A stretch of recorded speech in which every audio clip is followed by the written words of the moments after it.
Okay.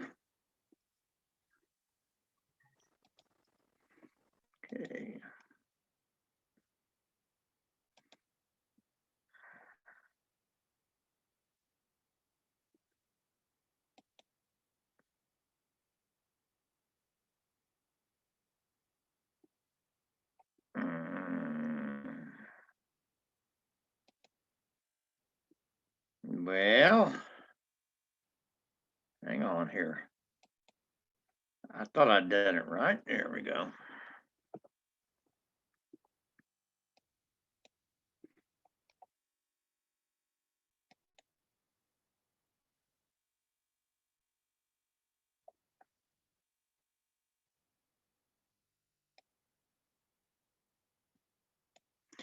Okay, welcome back.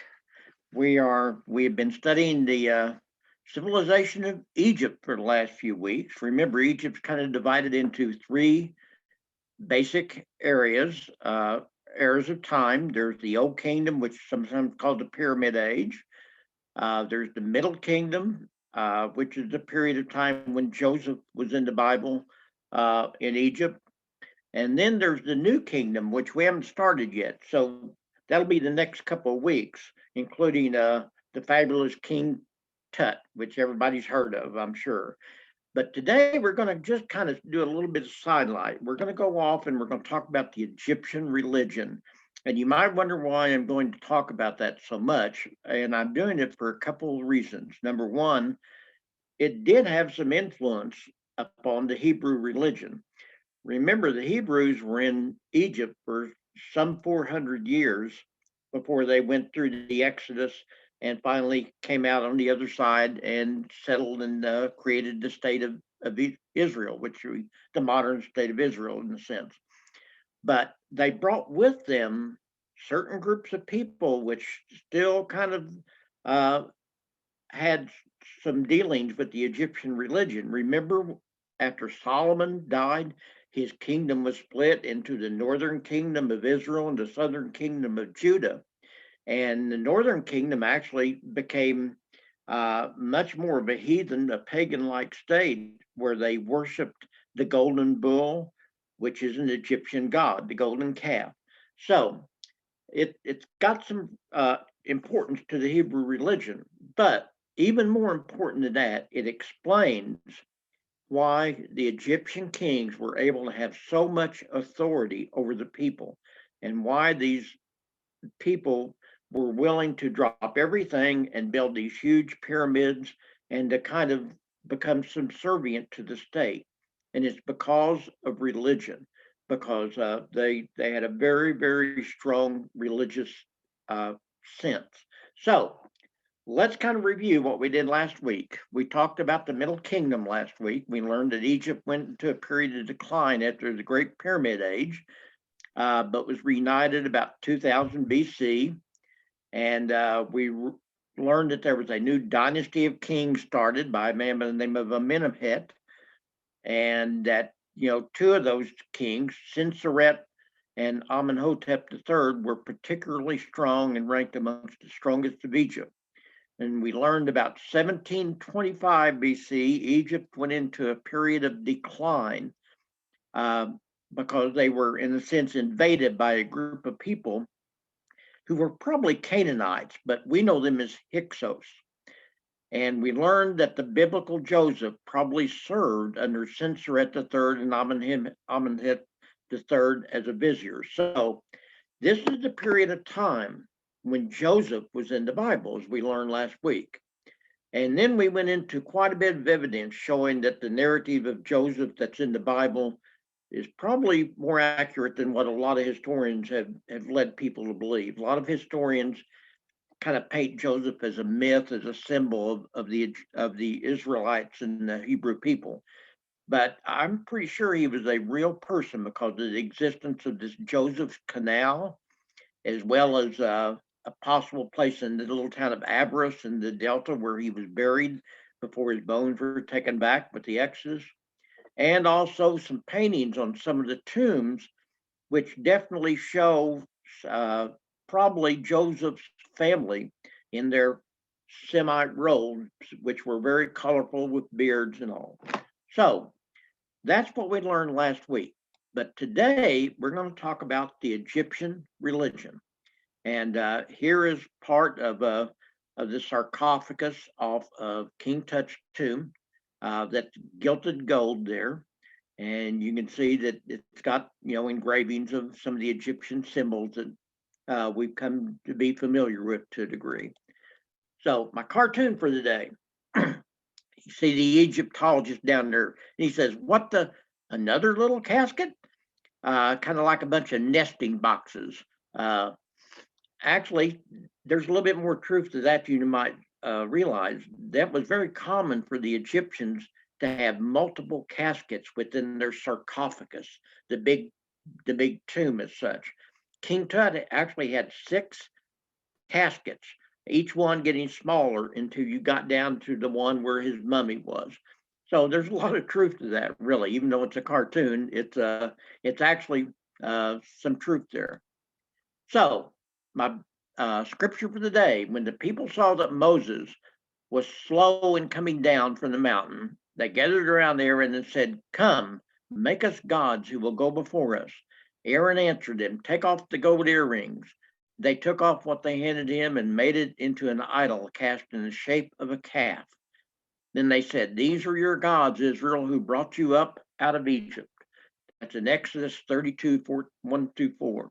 Remember, that's when Moses then subsequently come down off the mountain with the 10 Commandments and saw the people in revel, and he was not a happy man. And, this was a little bit of a problem for the Israelites, because this, in a sense, is what caused most of them, well, all of them, except for Joshua and Caleb, to actually see the land of promise that God had promised them. Every other one died.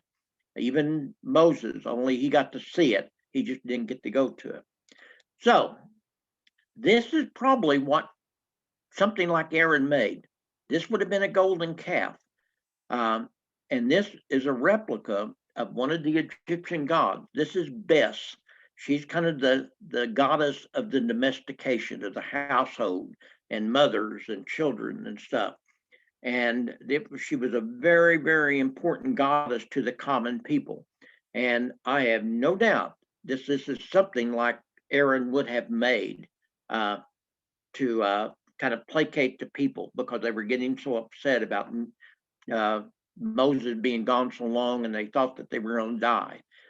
So that's one of the connections to the Egyptian religion. So what can we say about the Egyptian religion? Well, first of all, as I said, there's little doubt that the golden calf Aaron made was a representation of Bes, the goddess of mothers, children, childbirth. And she came to be regarded as the defender of everything good and the enemy of all that was bad to the common Egyptian people. But she was just one of hundreds, folks. In fact, the case, we don't know how many Egyptian gods there really were. There may have been thousands, because it was ever changing. And there just seemed to be a god for every little community. Sometimes there was a god for a family, and nobody else had that god. They kind of had just hundreds, maybe thousands of gods. But we kind of concentrate on the probably 10 or 12 most important, the ones that kind of got all the press as such. Now, just like every ancient civilization, the Egyptian religion can be characterized by 3 terms: polytheism, anthropomorphism, and animism. And remember, polytheism is when you have many gods. You got more than one. That's the opposite of monotheism, as in the Christian religion or the Hebrew religion, or for that matter of fact, the Islamic religion. There's also anthropomorphism, which means that they thought their gods could come down and take human form. And there's animism, which means their gods also represented the natural elements like lightning and thunder and the sky and the sun and the moon, etc. And while most of the formal religion centered upon worship of the king, this was only done by the priest as such, because the common man was not allowed into the temples. They, in turn, had to have their own little temples in their homes or maybe in their community. That's why you had so many gods in Egypt, because they all had their own in a sense. As I mentioned, that they thought that the phenomena of nature was divine forces, animism, their religious practices were designed to placate them. This was very important to them, particularly in terms of the Nile, because remember, the Nile is the life force of Egypt. Without the Nile, there's nothing, there. Sometimes the gods got together. Sometimes they kind of joined. For instance, that sun gods were Amun and Ra, worshipped at different places. Eventually, they became one god, Amun Ra. And very briefly, they even changed again into something called Aten Ra, which you'll learn about in a couple of weeks. But so, the gods sometimes didn't, they kind of moved around, and they sometimes joined forces with other gods. This is an example of Amun Ra. This is off Akhenaten's tomb. You'll hear more about Akhenaten later, but you'll notice that Akhenaten is here with his little son or little baby, which we think is King Tut, and that is his wife Nefertiti holding some of her other children. And this is the sun god sending down its warm rays upon them. So that would have been on Akhenaten's tomb, another one of the Egyptian kings you'll learn about in a couple of weeks. So let's talk a little bit about the religion, how it got started. Now, they had something called cosmology. Cosmology is a term which is used to describe the creation of the universe. Christians have a cosmology. It's located in Genesis, the first few chapters, where it talks about how God created the world. And so the Egyptians had their own cosmological theory about how the world got created. To begin with, they believed in a concept. The overall concept of creation was called Maat, M-A-A-T, which described the fixed order of the universe, which brought harmony to their society. This was so important for their society to be harmonious. And this is where we start playing into the control the priest had upon the people, because they were able to basically control the people to a point that they were willing to do anything the priest and the king told them to do, because they thought in order to bring harmony to their society, or Maat, they had to do that. They also thought that since Maat was constantly under threat of forces of disorder, you had to have order you had to have a certain order within your society. And that's why the priests were able to do what they were able to do. Part of this order, this maintenance of order, had to do with time. And again, this plays right into the whole concept of the Nile River and the floods and everything. They created the modern day calendar as we know it. They divided the year into 12 months and 30 days, which is kind of basically the calendars that we go by today. And it reflected the seasons of the flood, planting, harvesting, and Thanksgiving. So in a sense, the seasons are represented within their calendar. And this all had to do with kind of creating a harmonious relationship with Maat. Now, how did they think the world was created, the universe? Well, in the beginning, they thought the earth was just a piece of flat nothing, personified by the god Geb, G-E-B. And there was another goddess, her name was Nut. And she represented the sky. And they were kind of separated by the god of air called Shu, which would in a sense be our atmosphere as we know it today. And beneath the earth, beneath this flat earth, was a parallel underworld, an exact replica of the upper world. It was called Duat, kind of like duet. I'm sure that's where the term comes from. A region associated with death and rebirth. So Duat, the underworld, had to do with death and rebirth. And they thought that every day Ra, the sun god, would travel across the sky Nut, come down and go through Duat to be reborn the next day at dawn. It was a continual cycle. It was a harmonious cycle that happened every day exactly like clockwork. And this is why they were able to create a calendar. So this is a representation of Mot. This is off King Tut's sarcophagus. And you can see again, it's gilded gold, and we're going to learn a lot more about King Tut in a couple of weeks. We're going to spend a whole long time on him because he is so famous. So all of this cosmology led into the creation of human beings.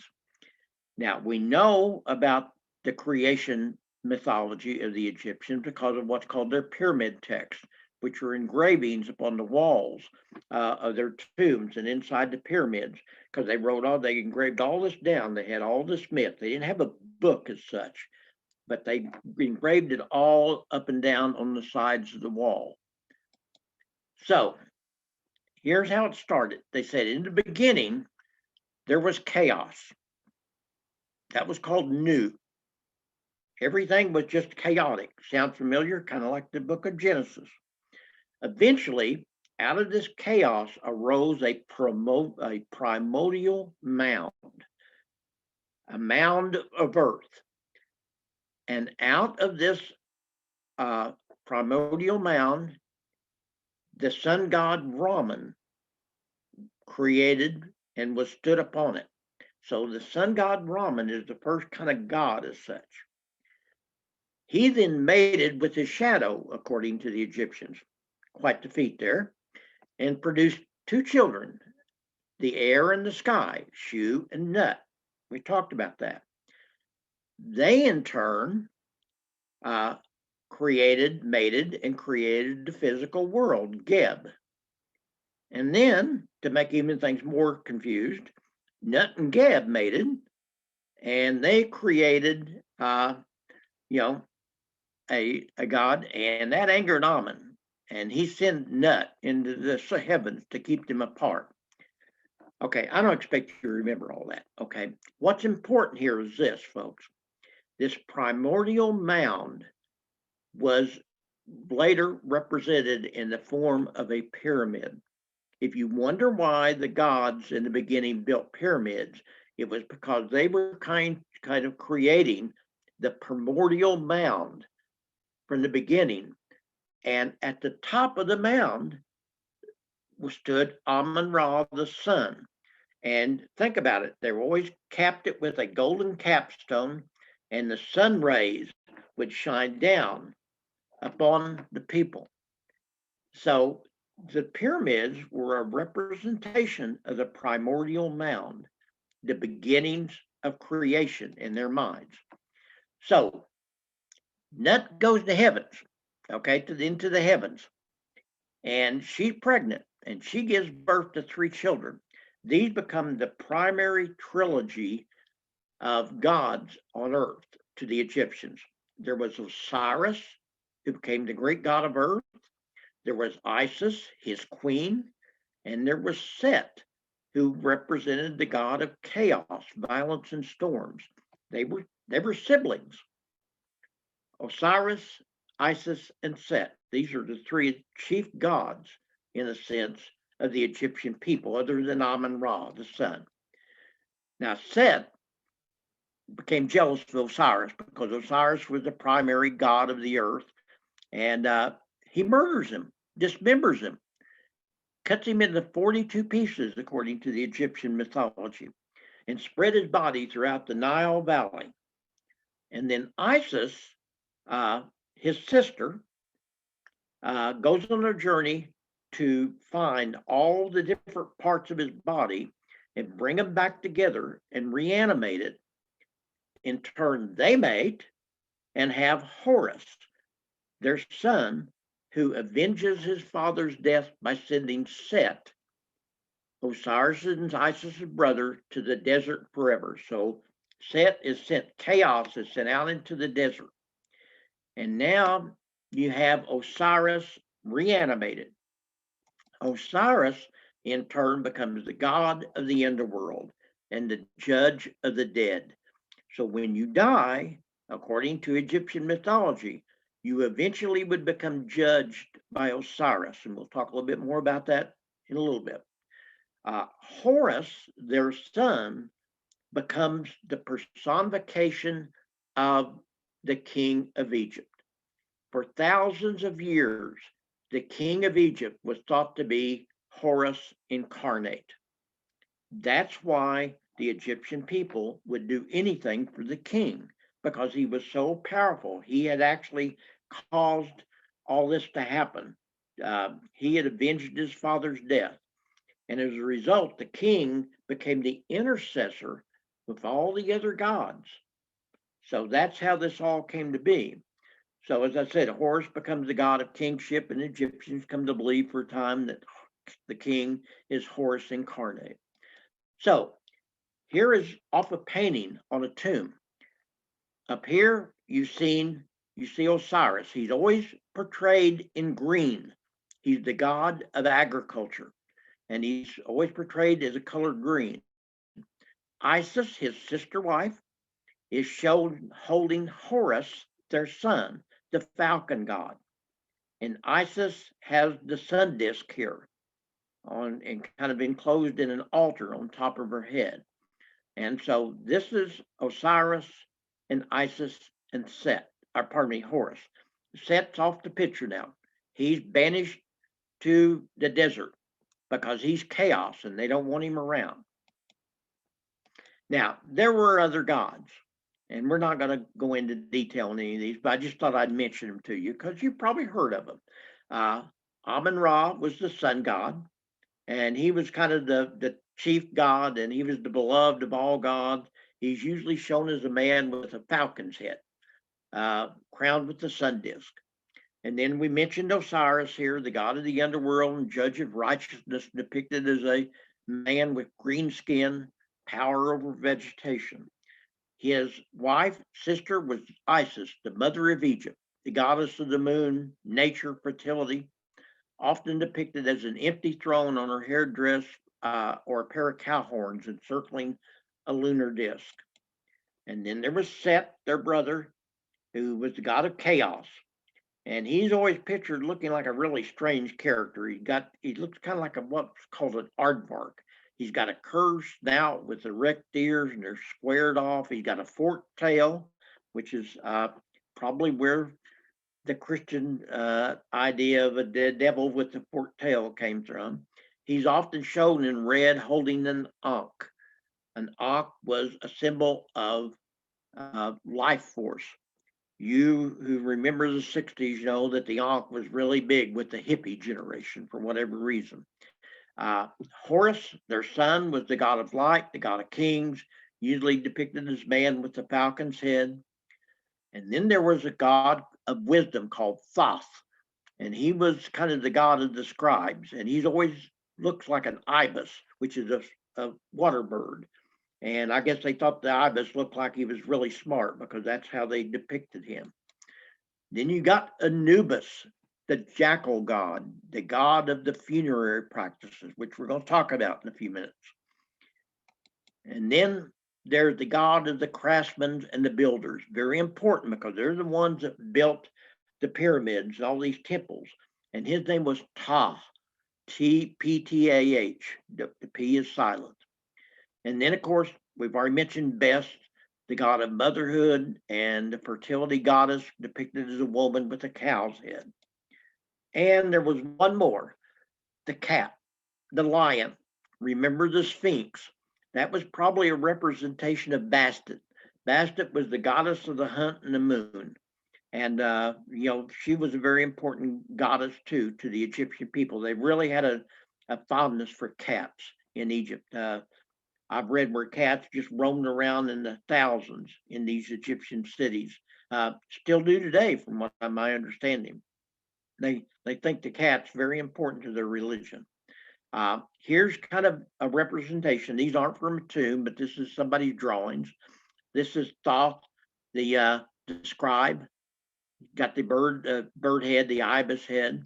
This is Set, the god of chaos. You notice he's got a kind of a curved nose and got squared off ears. He's got a forked tail down here. And then you've got Taw, the builder. He's carrying what we would probably think would be a surveyor's pole as such. And then you got Anubis here, the jackal god. He's the god that took care of you after you died and mummified you. So let's talk about the afterlife, because I've heard it said that Egyptians spent their whole life preparing for their death. Now, as I've become older, I understand the importance of preparation.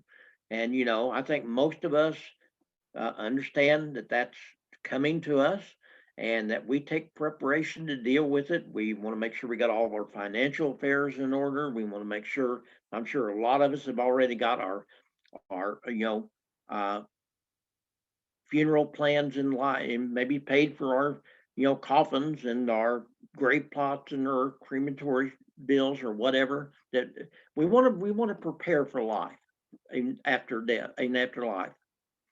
So the Egyptians weren't any different, except, folks, they spent so much time dealing with preparing for death, they forgot to live. Their whole life was spent in preparation for death. And again, that's how the kings were able to have such command and such authority over the people, because they thought that in order for them to enjoy a good afterlife, that they had to follow the king and do what he wanted, so there would be a harmonious, dealings at the end, because they're going to be weighed in the afterlife in their terms of mythology, and they're going to be able to, in a sense, be judged about whether or not they contributed to harmony. Not necessarily that they were good or bad people, were they harmonious? And that involved being orderly and doing what the king wanted and making sure that everything ran like clockwork in the world. So that's why this was so important to them. Now, every Egyptian believed that they had a soul, a life force. They called it a Ka, Ka. They also believed that every individual had a spiritual characteristics. I guess, for lack of a better term, we call it personality. And they thought that after you died, the Ka would leave your body, and the Ba, your personality, was stayed attached to your body. Now, that wasn't a good thing, okay? Because they thought that for everything to work right, your Ba and your Ka had to come together. And so it was very important that they have funeral rituals, and it was intended to release the Ba, your personality, from the body, so it could join together with your soul, the Ka, and live on in something called an Ak, the kind of like the mind of each individual. And this required preservation of the body. That's why the Egyptians were able to perfect the science of mummification. They were probably better than anybody has ever been at mummification, because they thought it was so important to preserve the body. And because they said until the Ba leaves your body and joins up with the soul, the Ka, then nothing was going to be harmonious. And so they thought that they had to mummify the body. And so, when you died, you went through a process of mummification. Finally, they thought that the Ankh, the combination of the Ba and the Ka, would come together into a final judgment. Once you were able to get everything worked out, and once the mummification process was done and all this, then you would be weighed, your heart would be weighed by Osiris. You would go into Duat, the underworld, and Osiris would weigh your heart, and he would compare the actions of your heart against Mot. They thought it was a feather. and he would put a feather on a scale and put your, heart representing harmony on a scale.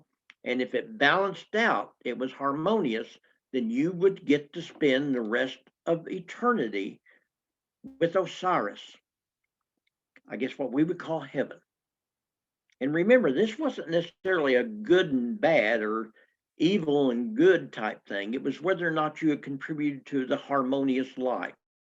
If you'd done everything to keep order, to make sure that nothing got out of control. Again, that's how the kings were able to keep control of the people. This is a painting off a tomb. This is a weighing of the heart ceremony. Over here is the heart of a deceased, and here is Osiris, or the jackal god, pardon me, Anubis.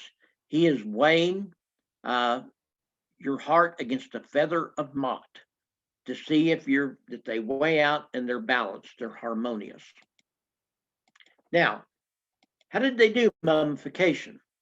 Well, it's not really that complex. It took us a while to figure out exactly how they did it. First of all, they thought that they had to clean the body out. So they took all the organs out except for the heart and washed out the body with a mixture of spices and palm wine. The heart, I said, was left in because they thought the heart was the seat of everything. By the way, the brain, they thought, we now know, of course, the brain is the intellect of the body and what keeps it going. But the brain, they thought, was totally useless. They thought it was just a bunch of mush. So they would take the brain out and throw it away because it didn't mean anything. The 4 vital organs, besides the heart, the stomach, the intestines, the liver, and I can't remember what the other one was here. I've got it down here. Hang on here. They were placed in canopic jars. That's what they were called, canopic jars. And they would be mummified just like the body and buried with the body individually. After the body was cleansed, they would pack the inside of the body with salts called natron salts. And they would also cover the outside of your body with this and wrap it in linen. And then they would lay amulets between the layers of linen.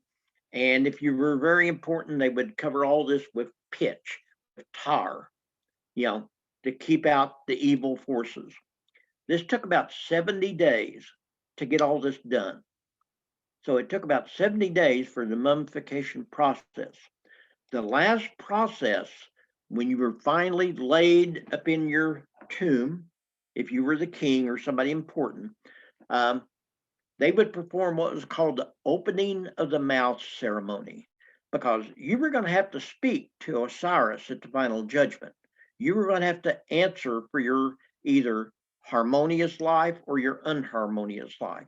So they had what was called the opening of the mouth ceremony, which in a sense, the jackal god would breathe into your mouth and that would open your mouth. Pardon me here while I get a drink. Of course, the size of the tomb depended on the rank and importance of the deceased. Kings were buried in elaborate tombs filled with items to make their journey easy. Common people, like me and you, they'd just dig a grave in the sand and throw our body in it. Someone asked me, said, were common people mummified? Normally, yes. Sometimes not, but normally they were mummified. They didn't go through all the big 70-day process and all like the kings did, but they did go through the mummification process. So this is how the mummies came around. This is how we got them. This is a picture of an actual mummy that's wrapped up in the linen. He's got the amulets here on his chest to make sure that he wards off the evil forces, Set and chaos that would come to try to disrupt his harmonious travel. So he would be judged by Osiris, the god of the underworld. This is King Tut's canopic jars. This would have held his liver and his stomach and his intestines. This would have held all the vital organs. His heart would have been left in him. and his brain would have been disposed of. It would have just been sucked out of his head, thrown away. Didn't mean anything. Now, remember, they didn't have church as such. They did have religious temples, but these temples were only for the important people. Uh, you couldn't go inside a temple if you were a common person like me. This was holy ground, and only the priest or the king would be allowed inside the temple. And these priests thought every day they had to get up, they had to bathe and dress and feed the main god, praise him. And of course, people had to contribute to maintain the priest. This is why priests were often so powerful and wealthy. And again, the people thought if they didn't do this, they would be out of harmony with the gods, and as a result, they would, when they were judged, they would not be able to spend the rest of their eternity in the underworld in Duat with Osiris, and that's what they all wanted. Uh, so the idol of the god really wasn't worshipped; it was just kind of merely a receptacle for the god's ka, his soul. So they had idols, but they really weren't worshipped as such. They didn't believe that that's where the god was. They thought the god was somewhere else. And remember, ordinary people couldn't do this. So that's why the people had their own little temples in their own houses. Now, eventually, the priests figured out that the people didn't like this. So they started having festivals with parades, and that they would bring out the idol of their god, and they would put him on a like a catapult or something, and they would carry him through the streets, and they would have a parade, and then the priest would have a festival in his honor, and they would feed the people. And remember, the main food of Egyptian people was bread and beer. And so you might imagine what these feasts looked like. They were uh, quite revelous, to say the least. It was recorded that one of the largest feasts on record lasted 27 days. And during that time, there was almost 3,700 loaves of bread consumed, 410 cakes, usually fig cakes, and 905 jars of beer. I'm sure there's probably more than that, uh, because these festivals were really something else, and they coincided with certain days of the year. And so this is how the priests were able to kind of, again, pacify the people by having these festivals. And they during these festivals, the people didn't have to work. They were fed by the priest, and they drank their beer and probably danced and just had a good time. Uh, we have a little German community down here where I live called Freistadt, and every fall they have what they call their harvest fest. It's called an Erntefest, and boy, is it something. The little community, I think, has probably less than 100 people in it. And on the weekend nights of the Ernefest, they have over 15,000 people there. And they're all drinking beer and eating German food, you know, and kind of celebrating the festival time. At least that's what it originally was supposed to be. Now it's just having a good time in the fall. Later, during the New Kingdom period, many of the temples began to build special rooms at the rear of the formal temple, because they heard rumblings of the people like, we want to go inside the temple too. And they said, well, you can't do this because it's reserved only for the priest and the king. But we will build a little room on the back of the temple, and it'll have kind of a hole in it. And you can go up there and sit down, and you can talk to the god. And these were called the Chapel of the Hearing Ear. And so eventually, all these big temples would have a place for the individual people, the common people, to come and speak to their God, in a sense, offer up a prayer to them. Uh, Again, just one of those kind of idiosyncrasies. So I'm going to show you three representations of these temples, and then we'll finish. Uh, this is the temple of Isis at uh, the temple at Philae. It's one of the religious sites in Egypt on the Nile River. And this is her temple, her main temple. There were several, but this is the main one at Philae. It's pretty famous. You've probably seen representations of it or pictures of it before. This is probably the greatest of all the temples. This is the temple at Karnak, the temple of Amun Ra. It was huge. It had all these big pedestals holding up the roof. Of course, that's all deteriorated and gone now. And now all you have is just basically the columns. And you can see engraving on the columns. And each one of these columns was kind of dedicated to a pharaoh. And it told his life story. And so Egyptologists who could now read hieroglyphics would go here and they learned how to read these columns. And that's how they learned about what the pharaohs did, the Egyptian kings. So this is the temple at Karnak, also near the town of Luxor. And finally, this is the last one I want to show you. This is another temple to Amun Ra at a place called Abu Simbel. Now, there's a real story behind this, and I have to tell it to you before we leave here. In the 50s, the 1950s, the government decided to dam up the Nile River so they could control their floods and also create a big reservoir, a lake for water in case they needed it later. And so they decided to build a dam across the Nile River, a little town called Aswan, where the temple of Abu Simbel was. The only problem is the engineer said, if you do this, you're going to flood this huge temple. Now, notice down here, you see a couple of people standing. These things are like 60 foot tall. And they said, you can't do this because you'll destroy one of the great historical artifacts of the world. So what they did is, folks, they actually carved all this out and moved it up the mountain 60 feet.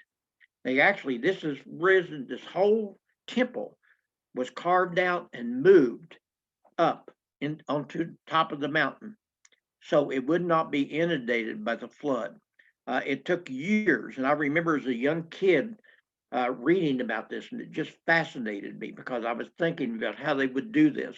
And I always was able to get a hold of the National Geographic, and the National Geographic was following this thing where they were raising up the temple at Aswan to make room so it would be inundated by the floods. So, enough about Egyptian religion. You probably know more about Egyptian religion than you ever wanted to know. It's complex. I don't expect you to remember any of it. Just remember that religion was set in place in Egypt to create harmony and order.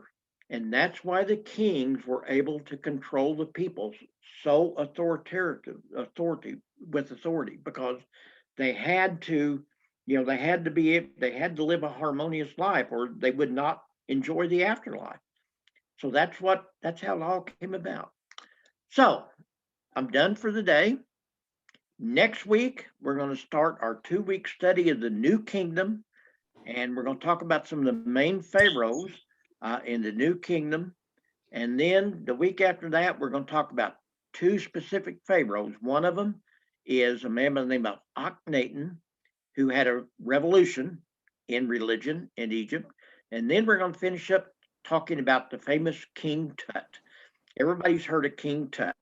I'm going to tell you all of the story, and you'll find it fascinating. I've got lots of photographs of his tomb and what they found in it, because the thing that's important about King Tut was his is the only tomb that was found unplundered of all the Egyptian pharaohs. Every other one of the tombs were robbed. But his, when they found his, it was still sealed. And you're going to be amazed at some of the treasures that came out of it. Maybe you were lucky enough to attend one of the exhibits that they toured. King Tut's tomb treasures have toured America twice, once in the 70s and once, I think, around the early 2000s, where they brought them over and toured them around different cities. I didn't get to go. I was too busy working, but I had some friends that did go. But I've got lots of photographs and they'll show you. So much for Egyptian religion. Caitlin, they probably heard more about Egyptian religion than they ever wanted to hear. No, I see a big smile on Donna's face, so I think that Oh. they're enjoying it. A lot of those gods' names, we've seen them on crossword puzzles and trying to think, well, who are they? And now you've told us, but I can't remember them all. Osiris and the head guy. Horus, Isis, and Yeah. Set. Those were the big ones. Okay, and By what's the way, Donna, did you ever watch oh boy.